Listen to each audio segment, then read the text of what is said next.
আসসালামু আলাইকুম ওয়া রাহমাতুল্লাহ। আরবি আরাকান বাংলা নিউজে আপনাদের স্বাগতম। সঙ্গেই থাকছি আমি আয়েশা। আজ 10 এপ্রিল 2025। 2 মাসে আরাকান আর্মি কর্তৃক 149 জন জেলে অপহৃত। গত 2 মাসে মিয়ানমারের বিদ্রোহী গোষ্ঠী আরাকান আর্মি নাফ নদী থেকে 149 জন জেলে ও মাঝিকে অপহরণ করেছে। একই সময়ে 121 জনকে ফেরত দিয়েছে এবং এখনও 28 জন জেলে ও মাঝি আরাকান আর্মির হাতে বন্দী রয়েছে। সিএইচটি রিসার্চ ফাউন্ডেশনের এক গবেষণায় এই তথ্য জানা গিয়েছে। গবেষণায় 11 ফেব্রুয়ারি 2025 থেকে 8 এপ্রিল 2025 সময়ের মধ্যে সংঘটিত এই সংক্রান্ত ঘটনাবলীর তথ্য বিশ্লেষণ করে এই পরিসংখ্যান পাওয়া গিয়েছে। প্রাপ্ত তথ্যে জানা গিয়েছে অপহৃত 149 জন জেলে ও মাঝির মধ্যে 96 জন বাঙালি এবং 53 জন রোহিঙ্গা। একই সময়ে আরাকান আর্মি তাদের ব্যবহৃত 23টি বোট বা নৌকা আটক করেছে। তথ্য বিশ্লেষণে আরও দেখা গিয়েছে ফেব্রুয়ারি 2025 মাসে 17 জন বাঙালি ও 45 জন রোহিঙ্গা এবং 9টি বোট আটক করেছে। এই সময়ে তারা 35 জনকে ফেরত দিয়েছে। অন্যদিকে মার্চ 2025 মাসে 68 জন বাঙালি ও 8 জন রোহিঙ্গাকে এবং 9টি বোট আটক করেছে। একই সময়ে তারা 86 জনকে ফেরত দিয়েছে। একই হিসেবে দেখা গিয়েছে চলতি এপ্রিল মাসের 8 তারিখ পর্যন্ত 11 জন বাঙালি ও 5 বোট আটক করেছে আরাকান আর্মি। উল্লেখ্য, সম্প্রতি মিয়ানমারের বিদ্রোহী গোষ্ঠী আরাকান আর্মি নাফ নদী থেকে বাঙালি ও রোহিঙ্গা জেলেদের আটক করে নিয়ে যাচ্ছে নিয়মিতভাবে। এছাড়াও তারা সেন্ট মার্টিনগামী বাণিজ্যিক জাহাজগুলোতে গুলিবর্ষণ করার ফলে বেশ কয়েকবার সেন্ট মার্টিনের সাথে টেকনাফের যোগাযোগ বন্ধ হয়ে যায়।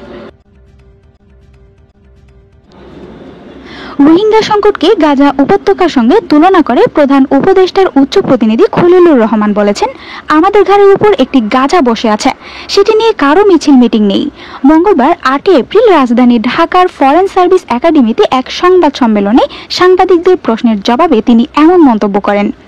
গত 3 ও 4 এপ্রিল থাইল্যান্ডের রাজধানী ব্যাংককে বিমস্টেকের 6ষ্ঠ শীর্ষ সম্মেলনের উল্লেখযোগ্য বৈঠক ও সফলতা নিয়ে কথা বলতে এই সংবাদ সম্মেলন ডাকা হয়।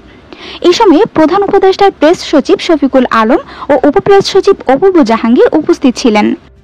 বাংলাদেশে যখন বিনিয়োগ সম্মেলন চলছে তখন ইসরায়েল বিরোধী বিক্ষোভের নামে বহুজাতিক কোম্পানির আউটলেটে হামলা চালিয়েছে একদল তরুণ। এতে বিদেশি বিনিয়োগকারীদের কাছে কি বার্তা যাচ্ছে? এমন প্রশ্নের জবাবে খলিলুর রহমান বলেন, একটা জিনিস লক্ষ্য করছি, যখনই আমরা একটা ভালো কাজ করতে গেছি হঠাৎ করে নানা রকম সমস্যার উদ্ভব হয়েছে।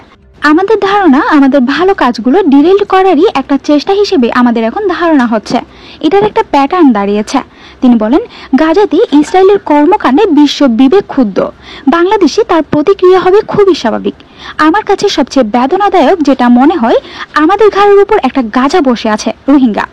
সেটা নিয়ে কারো মিটিং মিছিল নেই, আলাপ আলোচনা নেই, আছে হচ্ছে এগুলো নিয়ে রাস্তায় নামা, লুটপাট করা। এগুলো বন্ধ করতে হবে। আমাদের সমস্যার সমাধান আগে করতে হবে। খলিলুর রহমান বলেন, পৃথিবীর নির্যাতিত মানুষের পাশে থাকবে বাংলাদেশের মানুষ।